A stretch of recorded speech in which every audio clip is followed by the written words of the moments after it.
আসসালামু আলাইকুম এভরিওয়ান। আজকে আপনাদের সাথে শেয়ার করব মৃগেল মাছ দিয়ে সিম আলু টমেটো দিয়ে রান্নার রেসিপি। তো চলুন দেখে নিন। এখানে আমি চুলায় একটা প্যান বসিয়ে পরিমাণ মতো তেল দিয়ে দিব মাছগুলা ভাজির জন্য। এখন আমি মাছে পরিমাণ মতো হাফ স্পুন পরিমাণ লবণ দিয়ে দিব, হাফ স্পুন পরিমাণ হলুদ দিয়ে ভালোভাবে মিক্স করে নিব।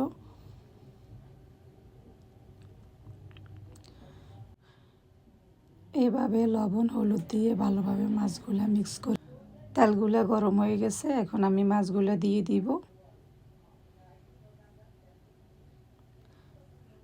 মাছগুলা ভালোভাবে রেডি হয়ে গেছে। এখন আমি এই পিঠে অপর পিঠে উল্টিয়ে দিব।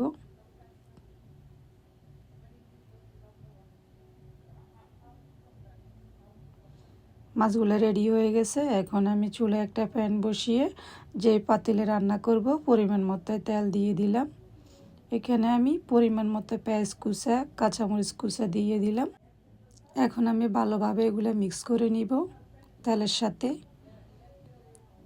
হাফ স্পুন পরিমাণ গরম মশলা দিয়ে দিব, 1.5 স্পুন পরিমাণ রসুন দিয়ে দিব, হাফ স্পুন পরিমাণ আদা দিয়ে দিব। এখন আমি ভালোভাবে মিক্স করে নিব। 1 স্পুন পরিমাণ লবণ দিয়ে দিব, হাফ স্পুন পরিমাণ হলুদের গুঁড়া, 1 স্পুন পরিমাণ মরিচের গুঁড়া দিয়ে আমি আবারও ভালোভাবে সব মশলাগুলো ভালোভাবে মিক্স করে নিব। এখন যে মাছগুলো ভাজি করে রেখেছিলাম ওই মাছগুলো আমি এখন মশলার সাথে দিয়ে পরিমাণ মতো পানি দিয়ে ভালোভাবে কষিয়ে নিব। এভাবে আমি 10 থেকে 15 মিনিট ঢাকনা দিয়ে মিডিয়াম আঁচে রেখে দিব। দেখুন আমার মাছগুলা কষানো হয়ে গেছে। এখন আমি উঠিয়ে নিব একটা প্লেটে নিয়ে আমি সবজিগুলো এখন দিয়ে দিব। দিয়ে আবারও আমি ভালোভাবে কষানো জলগুলোর সাথে আমি ভালোভাবে সবজিগুলো মিক্স করে নিয়ে এখন একটা টমেটো আমি পুরা কুচা করে দিয়ে দিলাম।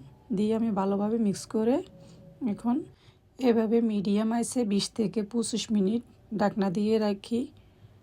দেখুন সবজিগুলা প্রায় রেডি হয়ে আসছে। এখন আমি যে মাছগুলো উঠে রাখছিলাম ওইগুলো দিয়ে আমি পরিমাণ মতো রান্নার পানি দিয়ে দিলাম। এখন এভাবে মিডিয়াম আঁচে আমি আবারও 20 থেকে 25 মিনিট রেখে দিব। ঢাকনা দিয়ে রাখার পর আবারও আমি চেক করে নিব। এখন আমি সবজিগুলো আবারও ভালোভাবে নেড়ে ছেড়ে দিব। এখন আমার সবজিগুলা প্রায় রেডি হয়ে আসছে। এখন আমি ধনিয়া পাতা দিয়ে দিব, দিয়ে আমি সাইডে রাখবো। চুলায় একটা প্যান বসিয়ে আমি এখন পেঁয়াজ কুচা কাঁচামরিচ দিয়ে আমি হাফ স্পুন পরিমাণ জিরা দিয়ে এখন বাগার দেওয়ার জন্য এগুলা রেডি করে নিলাম। এখন আমি বাগার দিয়ে দিলাম। দেখুন আমার সবজি রেডি। ভালো লেগে থাকলে লাইক কমেন্ট শেয়ার করে দিবেন। আল্লাহ হাফেজ।